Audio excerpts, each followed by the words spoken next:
جن کو یہ مہینہ نصیب ہوا اور کچھ کرنے کے بجائے انتظار میں تھے کہ ابھی تو یہ مہینہ شروع ہے،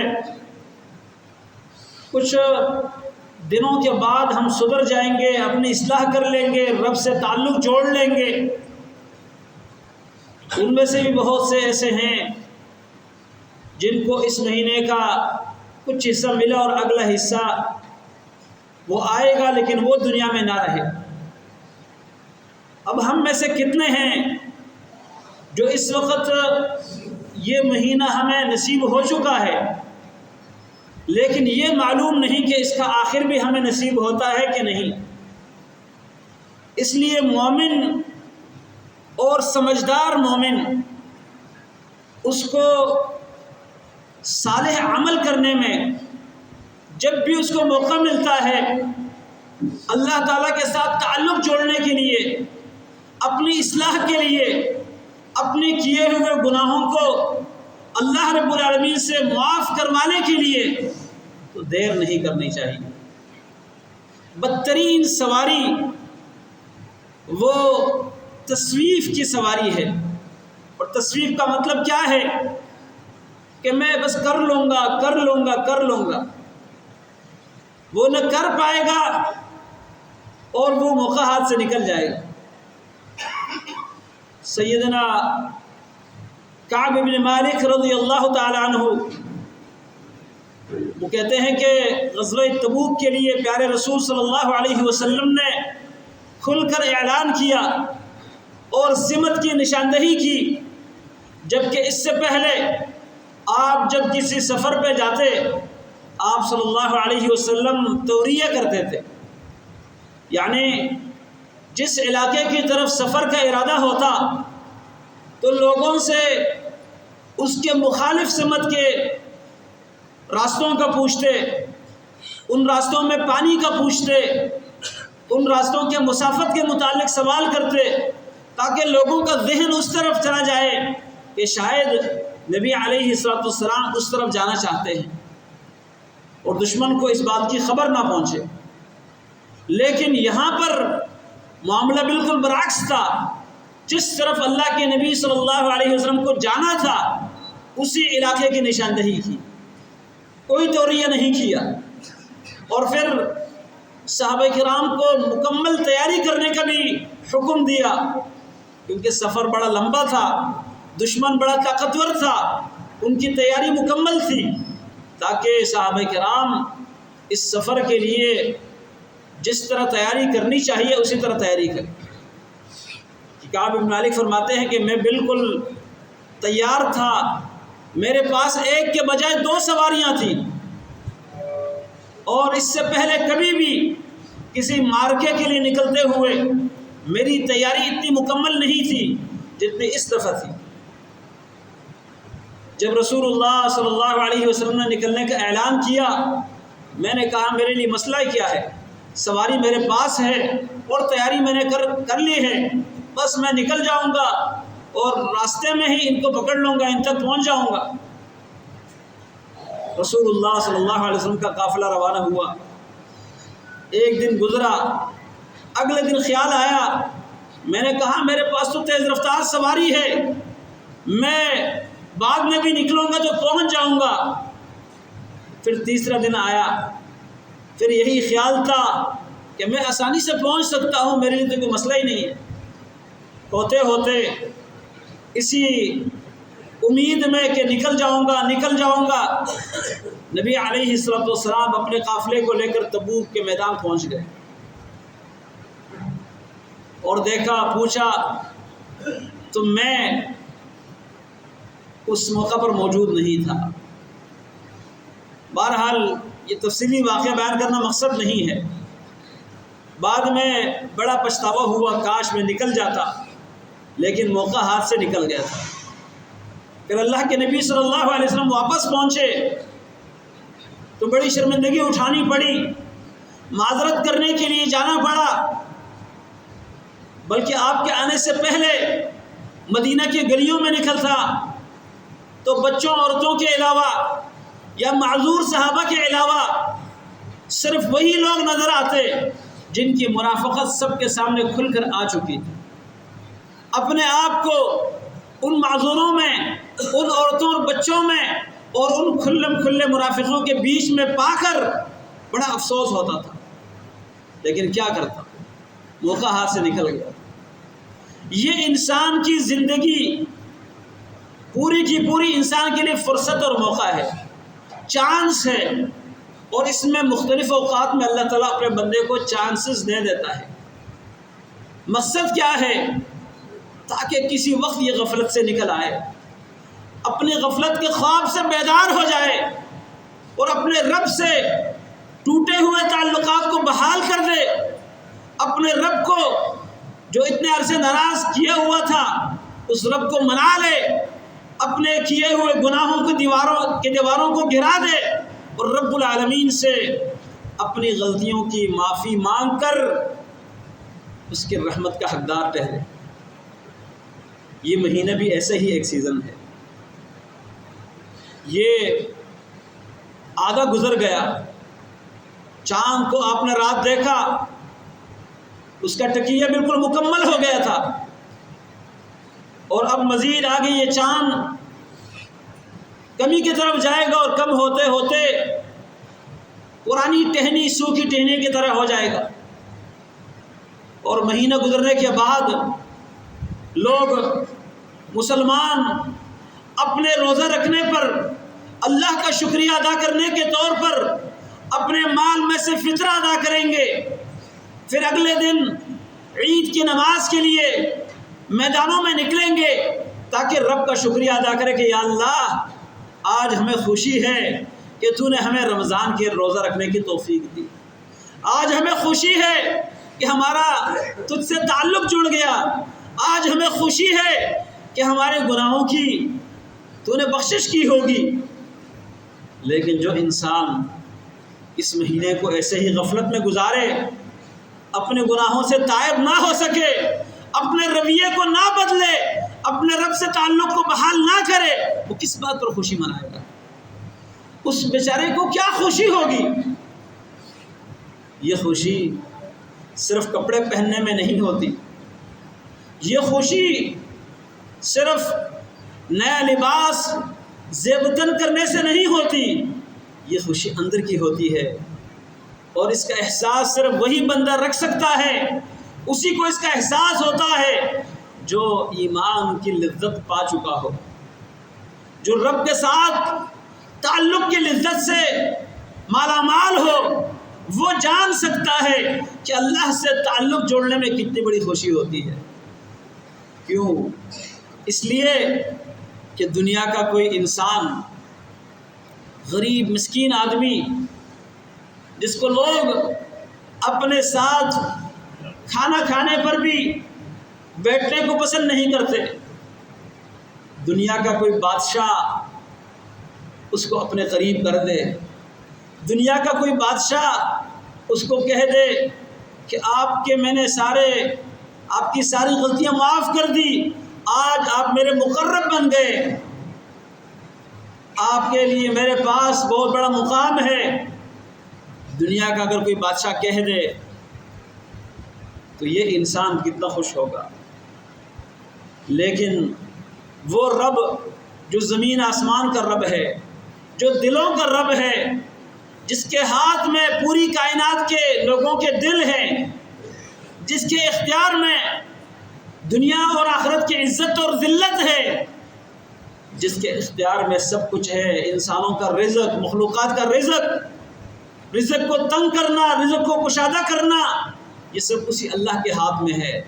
اور جس بندے کا، جس فقیر کا، جس مسکین کا تعلق اس مالک الملک سے بہتر ہو جائے، اس کے ساتھ قرب نصیب ہو جائے، تو یہ انسان یقیناً خوشی کا حقدار ہے۔ اس انسان کو اس بات پر خوشی منانے کا حق ہے، کیونکہ سب سے بڑی خوشی انسان کے لیے، مومن کے لیے یہی ہوتی ہے۔ آج اپنے احتساب کرنے کا، محاسبہ کرنے کا وقت ہے کہ اللہ تو نے یہ مبارک مہینہ جو قرآن کے نزول کا مہینہ، تیری رحمتوں کے برسنے کا مہینہ، وہ مہینہ جس پورے مہینے میں چاند دیکھنے سے لے کر آخر تک جنت کے دروازے بند نہیں ہوتے، جس پورے مہینے میں آسمان سے رحمتوں کو برسنے کے لیے اور ایمان والوں کے نیک اعمال چڑھنے کے لیے آسمان کے دروازے کھلے کے کھلے رہتے ہیں۔ یہ مہینہ جس میں رب کی طرف سے خصوصی طور پر اعلان کیا جاتا ہے کہ خیر کے متلاشی آگے بڑھ اور برائی کے پیچھے پڑے رہنے والے رک جا۔ یہ مہینہ جس میں ہر رات رب کریم اپنے خاص کرم کے ساتھ، اپنی مہربانی کے ساتھ اپنے بندوں کو جہنم سے آزادی کا پروانہ جاری کر دیتے ہیں۔ اس مہینے کا آدھا گزر گیا، ہم نے کیا کھویا اور کیا پایا، یہ آج ہم نے اپنا محاسبہ کرنا ہے۔ میں رمضان سے پہلے کن کن گناہوں میں ملوث تھا، کن کن گناہوں کے دبے میرے دل کے اوپر، میرے نامہ اعمال کے اوپر ثبت ہو چکے تھے۔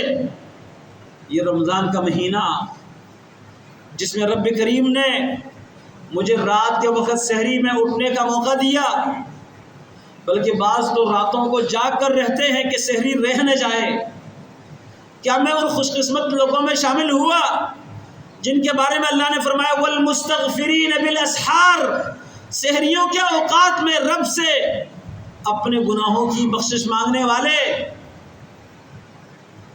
جو میں اپنی ڈائری میں گناہوں کا ریکارڈ درج کروایا ہے، کیا میں نے وہ ربڑ لیا ہے، وہ لیزر لیا ہے جس کے ذریعے میں نے اس لکھائی کو مٹایا ہو، ان گناہوں کو ختم کیا ہو؟ یہ لیزر کیا ہے، یہ ربڑ کیا ہے؟ بچے سے لکھنے میں غلطی ہو جاتی ہے، پینسل سے لکھتا ہے تاکہ مٹانا آسان ہو۔ اللہ رب العالمین کی مہربانی یہ ہے کہ آپ اللہ کے سامنے یہی استغفار کے ساتھ اللہ رب العالمین سے معافی مانگ لے، توبہ کر لے، اللہ تعالیٰ فرشتوں کے ہاتھ کے لکھی ہوئی ڈائری کو بھی مٹا دیتا ہے۔ اللہ اکبر۔ اور ایک بار نہیں، 10 بار 100 بار گناہ کر لیا اور اللہ سے کہا یا اللہ غلطی ہو گئی معاف کر دے، اللہ یہ نہیں کہتا کہ آپ دفع ہو جا، کوئی معافی نہیں۔ اللہ رب العالمین تو چاہتا ہے، اور میں سوچتا ہوں کہ کتنا مہربان رب ہے۔ آج اگر دنیا میں آپ کو کسی سے کوئی مطلب ہو، کوئی کام ہو، اور وہ شخص کوئی عہدیدار ہو، کوئی منصب والا ہو، کوئی دنیا میں پیسے والا ہو، آپ کو اس سے ضرورت ہے، آپ ڈھونڈتے ڈھونڈتے اس تک پہنچیں گے اور اس سے ٹائم لیں گے کہ جناب آپ سے مجھے صرف 5 منٹ کا ٹائم چاہیے۔ وہ کہے گا اتنا ٹائم نہیں ہے۔ آپ کہہ دے چلے 1 منٹ ٹائم دے دے، وہ کہہ دے گا ابھی نہیں ہے، اگلے مہینے آ جاؤ۔ آپ اگلے مہینے چلے گئے، لیکن تھوڑا سا لیٹ ہو گئے۔ آپ نے کہا کہ میں نے آپ سے ٹائم مانگا تھا، اس نے کہا میں نے تو آپ کو فلان ٹائم دیا تھا، آپ آئے نہیں، اس میں میری کیا غلطی ہے، جا دفع ہو جا۔ ٹائم پر کیوں نہیں آئے؟ آپ نے کہا بات کرنی ہے، اس نے کہا جلدی بات کر، میرے پاس سننے کا ٹائم نہیں ہے۔ آپ نے کہا اصل مسئلہ یہ تھا، یہ تھا، وہ تھا، وہ تھا، وہ ساری غلطیاں بیان کرنا شروع کر دے، کوتاہیاں اور کمزوری بیان کرنا شروع کر دے۔ وہ کہے گا اتنا ٹائم نہیں، جلدی بس جو کام کی بات ہے، مقصد کی بات ہے وہ بتاؤ۔ آپ نے ایک بات کہہ دی، دوبارہ کہنا شروع کر دیا، وہ کہے گا یار بار بار کہنے کی ضرورت نہیں، ایک بار کہہ دیا کافی ہے۔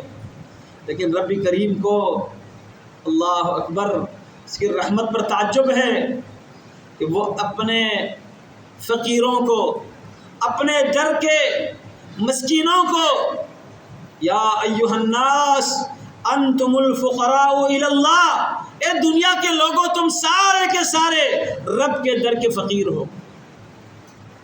واللہ هو الغنی الحمید، اللہ کو تمہاری کسی نیکی کی ضرورت نہیں ہے۔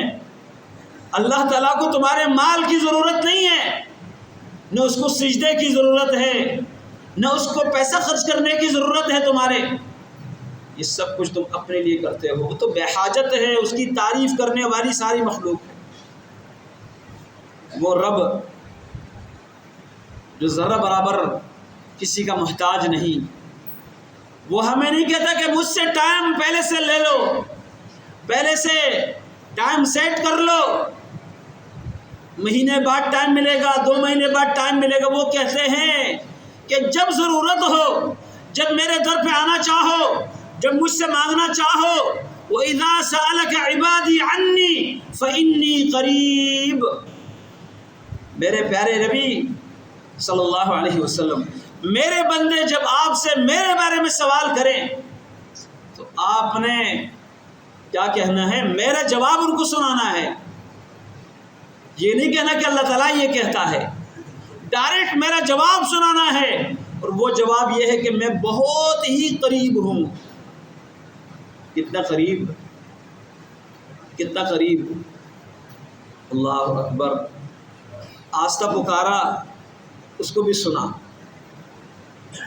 بے زبان جانور نے پکارا، اس کو بھی سنا، پکارنے سے پہلے دل میں خیال آیا، اس کو بھی سمجھا۔ اتنا قریب! اور کوئی ہستی دنیا میں ایسی ہے جو ہر زبان کو، ہر کائنات کی مخلوق کی زبان کو، اور زبان پر آنے سے پہلے دل میں آنے والے خیال کو سمجھ سکے، اور صرف سمجھنا نہیں، اس کے پورا کرنے پر مشکل کشائی اور حاجت روائی پر قادر بھی ہو؟ کوئی ایسی ہستی نہیں۔ پھر اس ہستی کو چھوڑ کر کسی اور کو پکارنے کا فائدہ کیا؟ کسی اور سے امید لگانے کا فائدہ کیا؟ اس لیے وہ رب کہتا ہے وَقَالَ رَبُّكُمُ ادْعُونِي، مجھ سے مانگو، مجھ سے مانگو، استجب لکم، میں تمہاری پکار سنوں گا۔ امن یجیب المضطر اذا دعاہ، پریشان حال آدمی لوگوں کے سامنے پریشانیاں بیان کرتا پھرے، وہ بھول رہا ہے اصل پریشانی دور کرنے والی ذات کو۔ کون ہے جو پریشان حال کی پریشانی سنے، اس کی پکار اور فریاد سنے اور اس سے تکلیف کو دور کر دے؟ وَيَكْشِفُ السُّوءَ، کون ہے؟ ایک اللہ کی ذات۔ اس اللہ کے ذات کے سامنے اس رمضان میں اگر ہم نے ہاتھ پھیلائے کہ اللہ پورا زندگی کا بڑا حصہ، کتنی سال عمر ہے، جوانی کب آئی، اس کے بعد سے لے کر کسی کی 40، کسی کی 50، کسی کے 60، کسی کے 70 اور کسی کے اس سے کم، کسی کے زیادہ یہ عمریں ہو گئی ہے، اور ان تمام گزرے ہوئے اوقات میں فلاں فلاں گناہ کرتا رہا، فلاں فلاں نافرمانی کو اپنے دامن پہ ثبت کیا ہوا۔ یا اللہ آج تیری رحمت کی امید رکھ کر معافی کا طلبگار ہوں۔ اللہ کبھی نہیں کہے گا کہ جاؤ، ابھی تک کوئی معافی طلب نہیں کیا، ابھی آ گئے معافی مانگنے۔ ہاں، 2 ٹائم ایسے ہیں کہ جب انسان کہے گا اللہ اب معافی مانگتا، اللہ کہے گا نہیں، اب وقت گزر گیا۔ اللہ تعالیٰ اس وقت کے آنے سے پہلے ہمیں توبہ کرنے کی توفیق دے۔ ایک اس وقت جب ملک الموت آ جائے اور روح کھینچنے لگے اور روح آ کے حلق میں اٹکنے لگے اور سانس اکڑنے لگے، اس ٹائم کیا ہوگا؟ رسول اللہ صلی اللہ علیہ وسلم فرماتے ہیں ان اللہ یقبل توبۃ العبد ما لم یغرغر، جب سانس حلق کے اندر اٹکنے سے پہلے بندہ توبہ کرتا ہے، اللہ اس کی توبہ کو قبول کرتا ہے، لیکن جب یہ حالت آ جائے اس کے بعد توبہ کی قبولیت نہیں۔ فرعون نے بھی جب موت کو آنکھوں سے دیکھا کہنے لگا آمنت بالذی آمنت بہ بنو اسرائیل، میں بھی اس اللہ پر ایمان رکھتا ہوں جس پر بنی اسرائیل ایمان لائے ہیں، وَأَنَا مِنَ الْمُسْلِمِينَ، اور میں اس کے سامنے جھکنے والوں میں سے ہوں۔ فرشتے نے اس کے منہ میں گھارا مار کے کہا الآن، ابھی ایمان لاتے ہو، ابھی توبہ کرتے ہو، ابھی فرمان برداری اختیار کرتے ہو، وقد عصیت قبل، اور پہلے نافرمانی کرتے رہے۔ اسی طرح دوسرا وہ موقع جب سورج مغرب کی طرف سے طلوع ہو جائے گا، صبح لوگ انتظار کریں گے کہ سورج ابھی طلوع ہونے والا ہے، یہ سورج مغرب کی طرف سے طلوع ہو جائے گا، لوگ اپنے کاموں میں مصروف ہوں گے۔ رسول اللہ صلی اللہ علیہ وسلم فرماتے ہیں کسی نے کپڑا بیچنے کے لیے گاہک کے سامنے پھیلایا ہوگا اور اپنی جھوٹی سچی قسمیں کھا کے کہے گا یہ فلاں کمپنی کا ہے، یہ اس کی یہ خاصیت ہے، وہ خاصیت ہے، انہی باتوں میں مشغول ہوگا، کوئی گھر سے نکلا ہوگا کسی کام کے غرض سے، اللہ تعالیٰ فرماتے ہیں فَلَا يَسْتَطِيعُونَ تَوْصِيَةً وَلَا إِلَىٰ أَهْلِهِمْ يَرْجِعُونَ، نہ وصیت کرنے کا موقع ملے گا اور نہ اپنے گھر کی طرف لوٹنے کا موقع ملے گا، وہیں پر ڈھیر ہو جائیں گے، قیامت قائم ہو جائے گی، اس وقت توبہ قبول نہیں ہوگی۔ میرے محترم بھائیو، آج ہمارے پاس چانس ہے، اس رب نے ہمیں یہ رمضان کا مہینہ دیا ہے، یہ ایک بڑا سنہرا چانس ہے، اس میں ہمیں اپنے رب سے معافی مانگنی چاہیے، اپنی زندگیوں میں تبدیلی لانی چاہیے، حرام کھاتے تو حرام کھانے سے باز آنا چاہیے، لوگوں کا گوشت کھاتے غیبت اور چغلی کے ذریعے آج ان لوگوں سے معافی مانگ کر، اپنے رب سے معافی مانگ کر ان گناہوں سے توبہ کرنی چاہیے۔ اگر آج سے پہلے رب کے حکم ماننے میں، نمازوں کی پابندی میں، زکوٰۃ کی ادائیگی میں، حج کا فریضہ ہم پر فرض تھا اس کی ادائیگی میں، رشتہ داروں کے ساتھ حسن سلوک میں، والدین کے ساتھ احسان میں، دیگر معاملات میں، رب کی طرف سے عائد ذمہ داریوں میں جو کوتاہی کرتے رہے ہیں، آج اللہ کے سامنے معافی کے آنسو، اپنے ندامت کے آنسو بہا کر معافی کے لیے ہاتھ بلند کر کے اس سے مانگ لیا جائے، وہ معاف کرنے والا رب ہے۔ لیکن یاد رکھیے یہ موقع ہر وقت نصیب نہیں ہوتا، بار بار ایسے موقع نصیب نہیں ہوتے۔ اگر اللہ نے موقع دیا، صبح سے شام تک روزہ رکھنے کی توفیق دی، اس روزے سے ہمیں اپنی اصلاح کرنی چاہیے، روح کو، جسم کو، جان کو، اور ساتھ ساتھ نفس کو کنٹرول کرنے کا یہ بہترین موقع ہے۔ نفس کو آوارہ چھوڑ کر جو جی چاہے، جو خواہش آئے، جو چاہت ہو، رب کی رضا اور ناراضگی نہ دیکھے، ایسے کرتے رہیں تو یہ نفس کو آوارہ چھوڑنے والی بات ہے۔ نفس تو بہت کچھ چاہتا ہے، لیکن اس کی مثال گھوڑے کی ہے۔ اللہ تعالیٰ فرماتے ہیں قد افلح من زکاہا، تقریباً 10 قسمیں اللہ نے کھائی ہے۔ ان قسموں کے بعد کیا فرماتے ہیں؟ کس بات پر قسم؟ فرمایا یقیناً وہ کامیاب ہوا جس نے اپنے نفس کو پاکیزہ رکھا، نفس کو گناہوں کی آلودگیوں کے پیچھے نہ لگایا۔ یہ نفس، اس کا لگام، اس کے نکیل کو اپنے ہاتھوں میں پکڑ کر اس طرف چلائیں جس طرف رب چاہتا ہے اس کو چلانا۔ نفس تو چاہتا ہوگا کہ آرام کر لے، لیکن رب کا حکم آتا ہے حی علی الصلاۃ، تو اس آرام کو چھوڑ کر رب کے حکم پر آئیے۔ نفس تو چاہتا ہے کہ مال اپنے پاس سمیٹ کے رکھوں، جمع کر کے ذخیرہ کر کے رکھوں، لیکن رب کا حکم آتا ہے وَمِمَّا رَزَقْنَاهُمْ يُنْفِقُونَ وَمَا أَنفَقْتُم مِّن شَيْءٍ فَهُوَ يُخْلِفُهُ وَأَنفِقُوا فِي سَبِيلِ اللَّهِ۔ آپ اللہ کا حکم مان کر اس نفس کی نافرمانی کر لیجئے۔ رب کا حکم آتا ہے کہ اپنی نگاہ کو نیچے رکھو، اپنے شرمگاہ کی حفاظت کرو۔ نفس یہ چاہتا ہے کہ نہیں، تو جوان ہے، تیری چاہت ہے خوبصورت چہروں کو دیکھنا، عورتوں کے محاسن اور خوبصورتیوں کو دیکھنا، ان کو دیکھو گے تو کیا ہوگا؟ اللہ اکبر، دل میں دھندلا پن آئے گا، رب سے دوری ہوگی، دل میں حسرت بڑھے گی، اور اپنی نظر کو کنٹرول کرو گے تو نظر کو کنٹرول کرنے سے دل میں وہ روشنی پیدا ہوگی، ایمان کی وہ لذت پیدا ہوگی جس کو الفاظ میں بیان نہیں کیا جا سکتا۔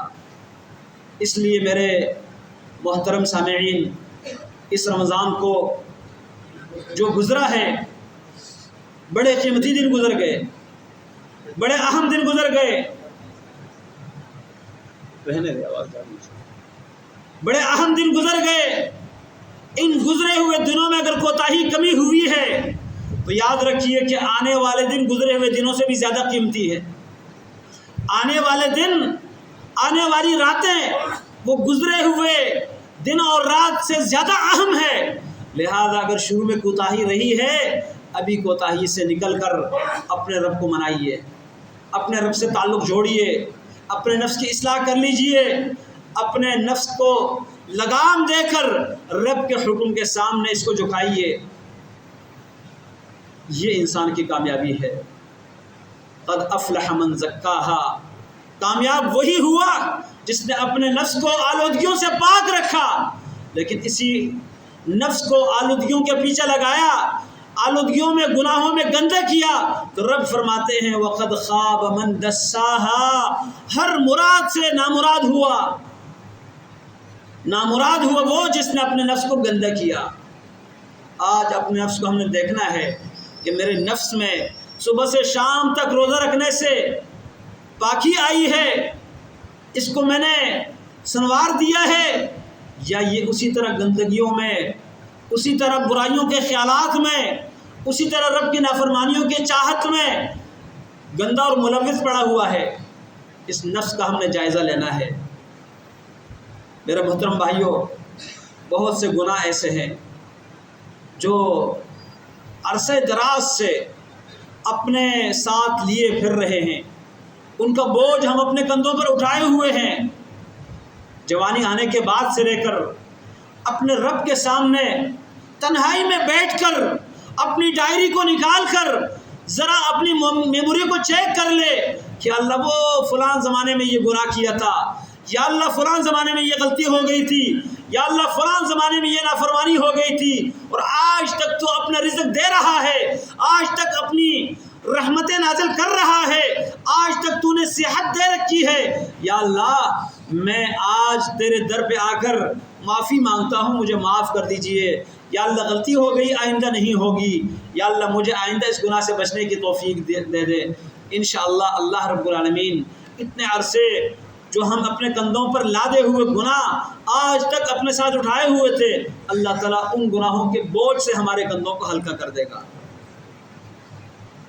محترم بھائیوں، رمضان کا پورا مہینہ گزر جائے اور بندہ ویسا کا ویسا رہے جیسے رمضان سے پہلے تھا، تو یہ بہت بڑی بدبختی کی علامت ہے۔ اللہ تعالیٰ ہمیں ایسی بدبختی سے بچائے، اللہ تعالیٰ ہمیں اپنی اصلاح کی توفیق عطا فرمائے۔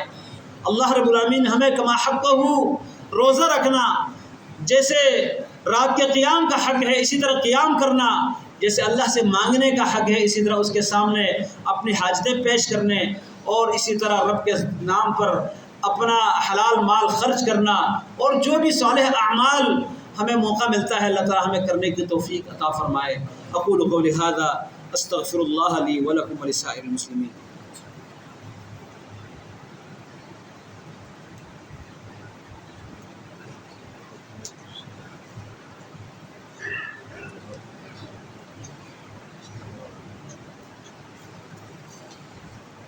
ان الحمد لله نحمده ونستعينه ونستغفره ونعوذ بالله من شرور انفسنا ومن سيئات اعمالنا، من يهده الله فلا مضل له ومن يضلل فلا هادي له، واشهد ان لا اله الا الله وحده لا شريك له، واشهد ان محمدا عبده ورسوله۔ اللهم صل على محمد وعلى آل محمد كما صليت على ابراهيم وعلى آل ابراهيم انك حميد مجيد۔ اللهم بارك على محمد وعلى آل محمد كما باركت على ابراهيم وعلى آل ابراهيم انك حميد مجيد۔ جو بھائی خطبے کے دوران آتے ہیں ان کو 2 رکعت پڑھ کے مختصر طور پر بیٹھ جانا چاہیے۔ خطبہ کے دوران آنے والوں کے بارے میں صحیح بخاری میں رسول اللہ صلی اللہ علیہ وسلم کا فرمان ہے، اذا جاء احدكم المسجد يوم الجمعة والامام يخطب فليركع ركعتين وليتجوز فيهما۔ جب امام خطبہ دے رہا ہو جمعے کے دن اور کوئی مسجد میں آئے تو وہ 2 رکعت مختصر پڑھ لیں، اور فرمایا اس کے بعد خطبہ سننے کے لیے بیٹھے۔ جو پہلے سے آئے ہوئے ہیں وہ نماز خطبے کے دوران نہیں پڑھ سکتے، لیکن جس کو آگے جگہ ملتی ہے وہ جگہ پر کر لے تاکہ پیچھے آنے والوں کے لیے بیٹھنے میں آسانی ہو۔ تو جس کے آگے کوئی جگہ خالی ہے پہلے آگے ہو جائیں اور جگہ کو پر کر لیں۔ اور نبی علیہ السلام نے لوگوں کے کندھوں کو پلانگتے ہوئے آگے جانے سے منع فرمایا ہے، تو یہ بھی لوگوں کے لیے مسئلہ بنتا ہے کہ اگر آپ جگہ آگے خالی چھوڑیں گے، آنے والے گردنوں کو پلانگتے ہوئے آگے جائیں گے تو وہ بھی اس مخالفت میں آئیں گے۔ اس لیے اپنے آگے دیکھ لیا کریں، اگر جگہ خالی ہوتی ہے تو جگہ کو پر کر لیا کریں۔ اور یہ خطبہ جو ہوتا ہے یہ یقیناً ہفتہ وار ایک ایسی نصیحت ہے جس سے انسان کو اپنے ایمان بنانے اور اپنی اصلاح کرنے کا موقع ملتا ہے۔ نبی کریم صلی اللہ علیہ وسلم کا خطبہ اسی چیز پر مشتمل ہوتا، قرآن کی آیتیں پڑھ کے لوگوں کو نصیحت کیا کرتے تھے، اور نصیحت صرف اسی زبان میں ہو سکتی ہے جس زبان کو سننے والے سمجھتے ہیں، یہی خطبہ ہوتا ہے۔ دوسری گزارش یہ ہے کہ اس رمضان کے مہینے میں آپ کو معلوم ہے کہ لوگوں میں خیر کا جذبہ بڑھ جاتا ہے اور نیکی کرنے میں لوگ دلچسپی لیتے ہیں، تو جو دینی ادارے، مدارس اور اسی طرح مساجد اور دیگر خیر کے کام میں مصروف لوگ اپنے اداروں کو چلانے کے لیے لوگوں سے اپیل کرتے ہیں اور فنڈ طلب کرتے ہیں، جمع کرتے ہیں تاکہ ان کے سال بھر کے اخراجات جو ہیں وہ اس سے پورے ہو سکیں۔ تو اسی سلسلے میں آج ہمارے پاس جو آج کا ٹائم لیا تھا، گلشن معمار کے قریب الحمد ٹاؤن ہے، وہاں پر ایک مدرسہ ہے اور وہاں کے جو ذمہ دار ہیں تو میں ان کو اچھی طرح جانتا ہوں، وہاں میرا آنا جانا بھی لگا رہتا ہے کبھی کبھار۔ تو ان کی طرف سے ان کے بھائی تشریف لائے ہیں مولانا سیف اللہ صاحب، یہ نماز کے بعد آخری صف میں آپ کو ملیں گے، ان کے ساتھ آپ بھرپور تعاون فرمائیے۔ اسی طرح غزہ کے جو مسلمان پریشانی کے عالم میں ہے ان کے لیے مسلم میڈیکل مشن کی طرف سے ہمارے بھائی یہاں پر موجود ہیں اور یہ آپ کے آفس میں آپ کے ساتھ آ کے ملاقات کرتے ہیں، تو اس بھائی کے ساتھ بھی آپ نے تعاون کرنا ہے تاکہ غزہ کے مسلمانوں کی جو ضرورتیں ہیں میڈیکل کے حوالے سے، دیگر راشن وغیرہ کے حوالے سے، تو ان کے ساتھ ہم مزید کچھ نہیں کر سکتے تو یہ تعاون تو کر سکیں۔ ایک اور بھائی بھی ہمارے سبزی منڈی کے علاقے سے تشریف لائے ہیں، تو اگرچہ انہوں نے ٹائم نہیں لیا تھا لیکن حاضر ہوئے ہیں، تو جن کے استطاعت میں جو کچھ ہو وہ ان بھائیوں کے ساتھ تعاون فرمائیے۔ اللہ تعالیٰ آپ کا دیا وہ اپنے دربار میں قبول فرمائے۔ نیکی کے ہر کام میں کوشش کرنی چاہیے کہ اپنا حصہ ملایا جائے، بے شک وہ تھوڑا ہو لیکن اللہ تعالیٰ کے ہاں وہ بہت بڑا ہوتا ہے، تو بھرپور کوشش کیجیے گا کہ اللہ رب العالمین کے نام پر اپنے مال میں سے آپ خرچ کریں۔ آج رمضان المبارک کا تیسرا جمعہ ہے۔ اس سے پہلے یقیناً آپ نے خطبات جمعہ میں رمضان کے مسائل اور زکوٰۃ کے مسائل یہ سماعت فرمائے ہیں، لیکن ایک حدیث آپ کے سامنے بیان کر کے اپنی بات ختم کرتا ہوں۔ اس حدیث کا بھی ایک ٹکڑا، پوری حدیث بیان کرنے کی گنجائش نہیں ہے وقت کی قلت کی وجہ سے۔ نبی علیہ الصلوۃ ممبر پر تشریف لائے، ایک سیڑھی پر قدم رکھتے ہوئے آمین کہتے ہیں، پھر دوسرے سیڑھی پر آمین، تیسرے سیڑھی پر آمین۔ صحابہ کرام نے یہ آمین کہنے کی وجہ پوچھی تو آپ صلی اللہ علیہ وسلم نے تینوں کی جو وجوہات ہیں وہ بتا دیے۔ ایک سیڑھی پر پاؤں رکھنے کے وقت آپ نے فرمایا کہ جبریل امین نے آ کے بد دعا دی۔ آپ ذرا سوچئے، دعا دینے والا جبریل امین ہو اور آمین کہنے والا رحمت للعالمین محمد رسول اللہ صلی اللہ علیہ وسلم ہو، تو اس آدمی کا کیا بنے گا جس کے لیے جبریل امین بد دعا دے اور اس بد دعا پر پیارے نبی آمین کہے۔ فرمایا جس نے اپنے والدین دونوں کو یا ان دونوں میں سے کسی ایک کو بڑھاپے کی حالت میں پایا اور ان کی خدمت احسان کے ساتھ وہ جنت نہ کما سکا تو یہ آدمی اللہ کی رحمتوں سے دور ہو جائے۔ یہ بہت بڑی نعمت ہے کہ کسی کو اپنے والدین کی خدمت کا موقع ملے۔ اس وقت ہمارے پاس بہت سے جوان ایسے ہیں کہ جب ان کی شادی ہو جاتی ہے، کچھ کمانے کے قابل ہو جاتے ہیں، پھر باپ کو باپ جانتے ہی نہیں ہیں، ماں کو تو کچھ حیثیت ہی نہیں دیتے، اپنے دوستوں کے ساتھ نکلے ہوئے ہوتے ہیں تو ماں کا فون کرنا بھی گوارا نہیں کرتے کہ ماں فون کر لے اور پوچھ لے بیٹا کہاں ہے، اور اتنے سخت لہجے میں جواب دیتے ہیں، جبکہ رب العالمین نے فرمایا وَلَا تَقُلْ لَهُمَا اُفٍّ، اف، اس پر انشاءاللہ کبھی اللہ نے موقع دیا تفصیل سے بات کریں گے کہ اف تک ان کو نہ کہو، اور یہ اف کب کہا جاتا ہے یہ ایک تفصیلی موضوع ہے، اس میں انشاءاللہ بات ہوگی۔ تو یہ اف کہنا بھی ان کے سامنے جائز نہیں ہے، اللہ نے حرام قرار دے دیا ہے، اور سخت لہجے میں جواب دینا، ان کو گالی گلوچ اور برے الفاظ، یہ تو بالکل گنجائش نہیں ہے۔ دوسرے نمبر پر فرمایا کہ جہاں میرا تذکرہ ہو اور وہ مجھ پر درود نہ پڑھے۔ جبریل امین نے دعا کی کہ جہاں آپ کا محمد صلی اللہ علیہ وسلم تذکرہ ہو اور آپ پر درود نہ پڑھے، اللہ تعالیٰ اس کو اپنے رحمتوں سے دور کر دے۔ اب نبی پاک صلی اللہ علیہ وسلم کا نام جہاں بھی آئے پوری محبت کے ساتھ، پوری اخلاص کے ساتھ اور اجر کی نیت سے درود پڑھنا چاہیے، بلکہ کاغذ پر لکھتے ہوئے صرف سواد لکھنا کافی نہیں ہے، سلام لکھنا کافی نہیں ہے، پورا صلی اللہ علیہ وعلی آلہ وسلم۔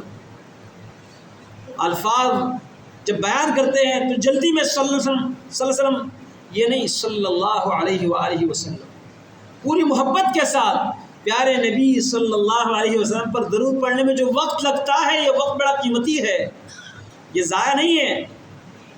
اس ایک درود پڑھنے کی وجہ سے اللہ تعالیٰ کی 10 رحمتیں نازل ہوتی ہے بندے پر۔ اور ہمارے ہاں لوگوں میں ایک بڑا عجیب رواج ہے، کوئی عمرے کے لیے جاتا ہے یا حج کے لیے، کہتے ہیں میرا بھی سلام پیش کر دیجئے نبی پاک صلی اللہ علیہ وسلم کے روضے پر۔ یہ طریقہ اللہ کے نبی نے صلی اللہ علیہ وسلم نہیں بتایا علیہ الصلوۃ والسلام۔ آپ نے کون سا طریقہ بتایا؟ فرمایا ان للہ ملائکۃ سیاحین فی الارض، اللہ کے کچھ فرشتے ہیں زمین میں گھومتے ہیں، ان کا کام یہی ہے زمین میں گھومنا پھرنا۔ کیا کرنے گھومتے ہیں؟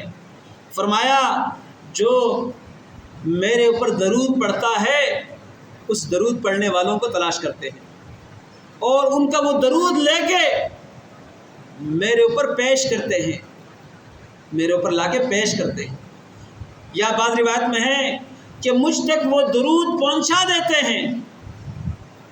کیسے پہنچاتے ہیں؟ یہ عالم آخرت کا معاملہ ہے، فوت ہو جانے کے بعد معاملہ جو آخرت کا ہوتا ہے، اس کا دنیا سے تعلق نہیں ہے، لیکن وہ درود پیش کیا جاتا ہے اللہ کے نبی صلی اللہ علیہ وسلم پر، آپ صلی اللہ علیہ وسلم کو وہ سلام اور وہ درود پہنچایا جاتا ہے۔